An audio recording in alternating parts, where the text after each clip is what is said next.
Good morning, this is Justin back with an engineer's perspective.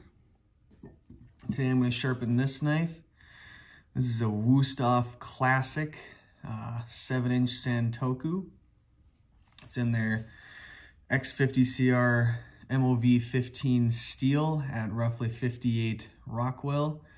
Not going to talk too much about the knife. I like it just fine so far. And Wusthof steel does seem to generally be slightly harder than other German steel. However, and that includes Henkel's or Messermeister and the likes. However, what I wanted to specifically mention is on their Japanese knives, they put what is almost certainly way too low of an angle. I don't know if you can see how wide that bevel is. Usually it seems to be, they advertise as 10 degrees per side, I think. But usually it seems to be around like 12 or so. So there's a super wide bevel, and it's normal thickness behind the edge, so like 11 to 12 thousandths behind the edge. So it is a much better cutter than the rest of the Wusthof line. They're Japanese knives, but it's way too thin. So what I've been doing on it is I've actually just been micro beveling it on the Spyderco Sharp Maker, 20 degrees per side. That seems to be plenty of strength, adding that micro bevel on there to keep this thing alive. But I like to normally remove that factory sharpened metal from the edge because it's very fatigued and weak, and I just haven't done that. Plus I kind of like to add a little bit of a polish when I start micro beveling, so that way it just looks pretty all the time. So today I'm going to try to get rid of some of that kind of fatigued factory metal and polish that edge just a little bit, just a little bit of brightness to give a little bit of character, to try to get as stable as an edge as possible. And this steel doesn't lend to a very stable edge at all, so it really needs all the help it can get. So here we've got the King Neo 800 with silicon carbide abrasive. We'll start there. Silicon carbide cuts through, the stainless carbides in there better than alumina does. It's a more efficient cutting medium. And then we're going to switch to diamonds after that. Sorry about that. So let's get into it. So I'm going to match that excessively low angle, and then once I roll this edge, then I'm just going to micro bevel it.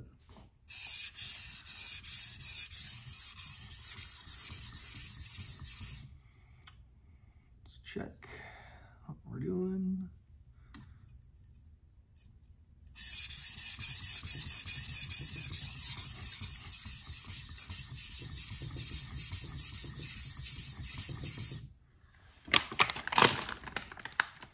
King Neo is a splash and go, but it can be a little bit thirsty right at the start. Because this has a micro bevel on it, it's probably going to take a little bit longer to form a burr than normal. But we shall see. It's pretty soft steel, and the Neo is a pretty fast cutting stone for an 800. Ooh, not a problem at all. Raised a burr already. A big one at that. Wow. On like harder steel knives, I generally don't do micro bevels on my pocket knives. So, things like Rex 45 and the likes, because to remove that micro bevel is a lot of work. It's a lot to grind away just to remove that micro bevel, but on a steel this soft, not a problem.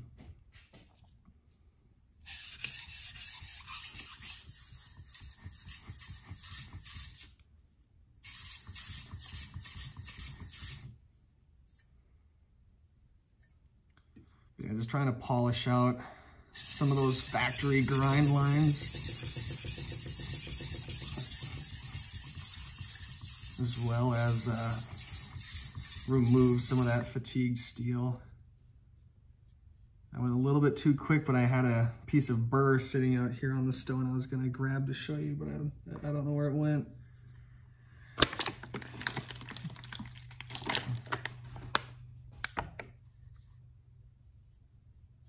Go a little bit longer.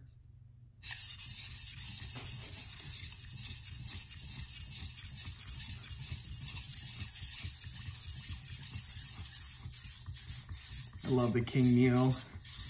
It's a little bit soft, but it just rips, man.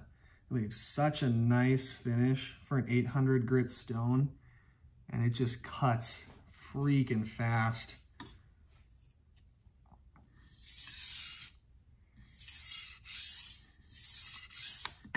So I don't, because after this stone, I'm going over to a 5 to 7 micron stone. That's the 800F Gritomatic Venev. It's got some cutting power. It's 100% diamond concentration, but not a lot. Not a lot of cutting power. So I don't want to leave much of the burr removal to that Gritomatic stone. I want to try to minimize it before I move on here.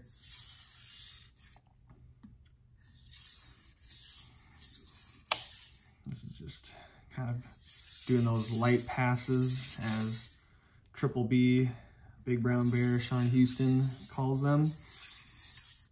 And a long time ago, I became a pretty big fan of these light passes that I learned from them. They're just so much better at deburring than just the edge trailing strokes. It's not even funny. Okay, try to clean up this mess a little bit.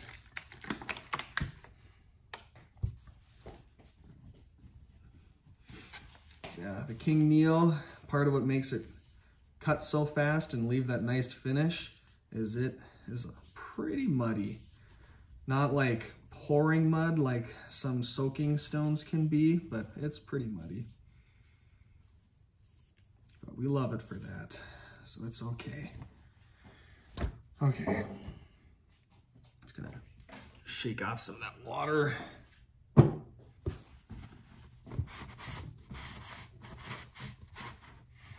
right, so up next, we're gonna go to some diamonds. Why diamonds on this steel? Diamonds, once again, I alluded to it with the silicon carbide, are a more efficient cutter of steel than alumina is, which is what's in most waterstones.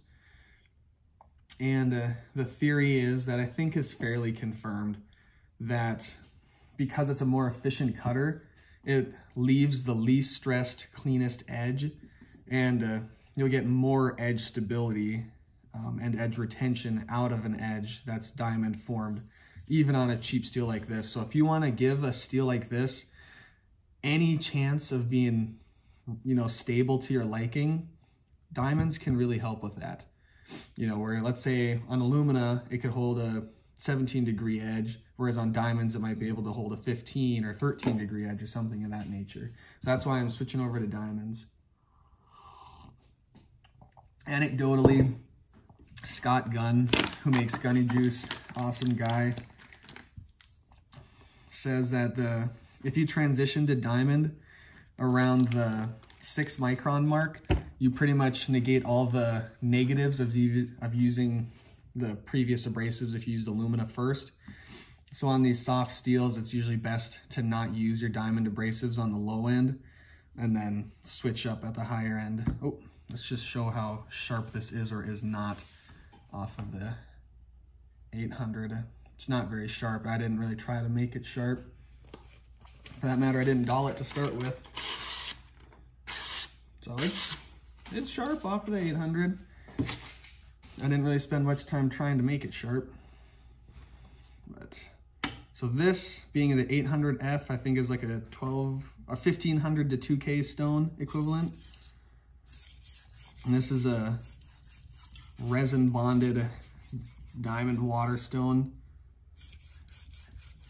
Way less feedback because it's a finer stone for one, and for two, it's just the diamond or the resin bonded versus, you know, the actual like clay. Just checking the edge.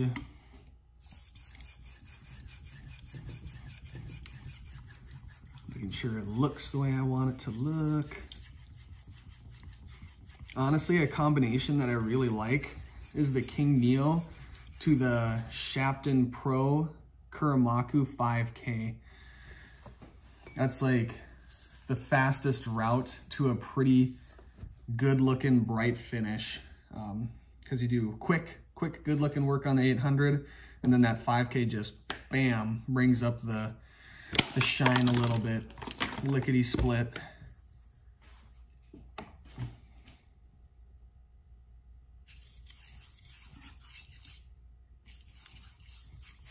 It's a lot easier to lose my angle on this stone than on, say, like a Chaucera 3K. Although on the note of the Sharpening Pro Gritomatic, that is a pretty dang hard glassy stone. And that thing, you can lose your angle pretty easy. Because it doesn't have that much feedback.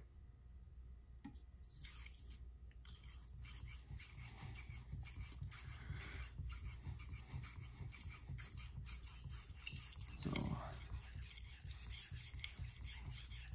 spending a little bit of extra time on both sides here, just getting that polish.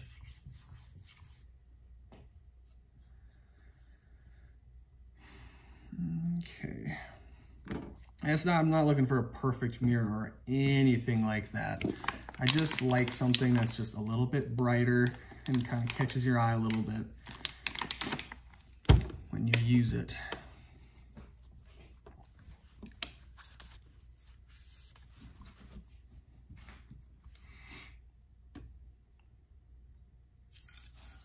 All right. Now we're using real light pressure.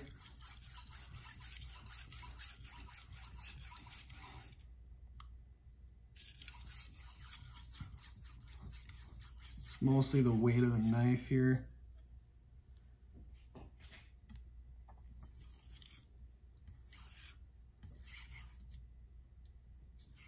You can gouge these stones, they're pretty hard, but I have heard of people, like I think Jeff Jewell had mentioned it, that you can gouge them, that he's done it, but it's not very easy to do.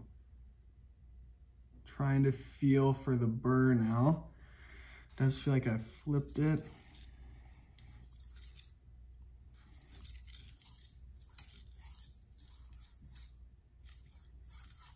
That light pressure, you can hear the crunch of that burr.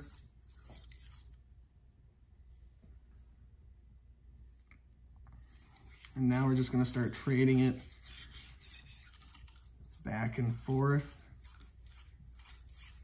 to weaken it and break it off.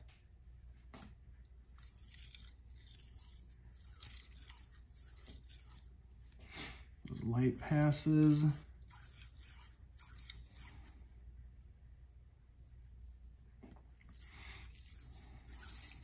Now it's really important in my mind with these soft German steels to have that edge leading component in it. Because if you try to strop this thing to weaken and remove that burr, you will be at it all day.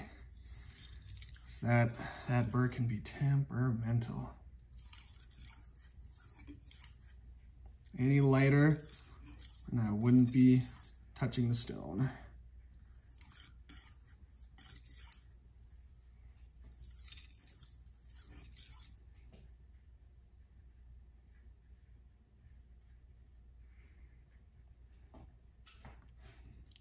We're gonna try something a little bit different for me. Just keeping it in the same hand here. doing these light edge leading strokes for that temperamental burr. But not switching sides is a little bit weird for me. Once again, very light pressure.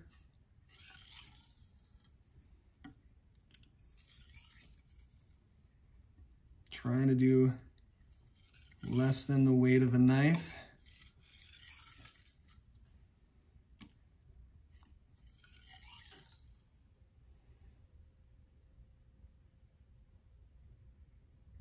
Definitely feels like that edge is cleaning up. Super grabby.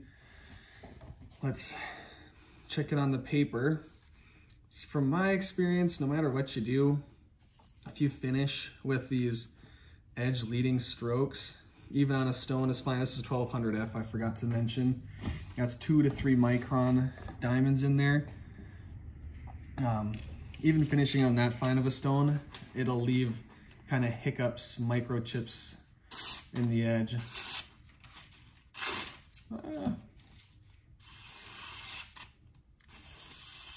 So super sharp edge. We'll cut the phone book paper with and against the grain, because this would be with the grain.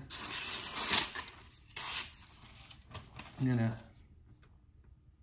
yeah, with, against. Oh gosh, how much of that was in shot. So you see it'll cut both ways, so super sharp, clean edge right there. Let's see if I can just give you a little bit of hair popping. You see how it's just popped that hair off. I'm not gonna shave a bunch of my arm because when my wife notices it, she thinks it's not so cool. She thinks I look embarrassing with my bare naked arms. I'm just trying to clean this off a little bit before I hit the 1 micron strop. This is Gunny Juice on cow leather. Matching the angle, very light pressure. The softer your leather, the softer my backing, so in this case, relatively soft leather. Not super soft, but a little bit. The lighter the pressure I like to use.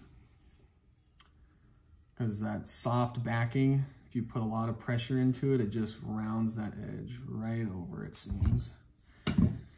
Okay, just a tiny bit of refinement on there, which we definitely got. That is much better to my liking. Ooh, mama. You can hear how quiet that is? I'll try to shut up.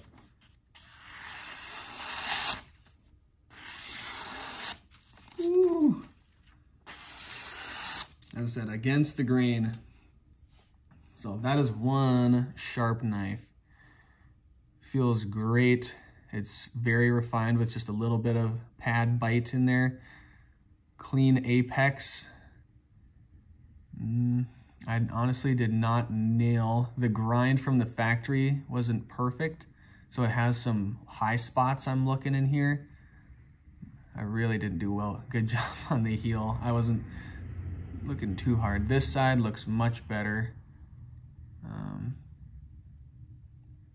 Yeah, pretty inconsistent edge from the factory, honestly. The sharpening, there's a really big high spot here. This is why I like to sharpen, because I never would notice these things until you sharpen and you see how effed up they do. So anyways, super sharp knife. That turned out great. I'm gonna use it till it rolls. And if it doesn't roll, that'll be proof positive that using the 800 diamonds, 1200F diamonds, and the stropping with diamonds improves the edge stability of low-end steels. Because for me, 17.5 degrees per side is the limit with this steel that I've done on my other ones in the past. You go lower than that, and my usage, which is different possibly from yours, is it starts to roll. So we will see. Yeah, how it does in the kitchen. I'll do one of my mini reviews on this eventually, and then like a clash between this and the Victorinox, what's it called? Grand Maitre or whatever. So that's all I've got for you this morning. Have a good one, or thank you for watching. Have a good one. Bye.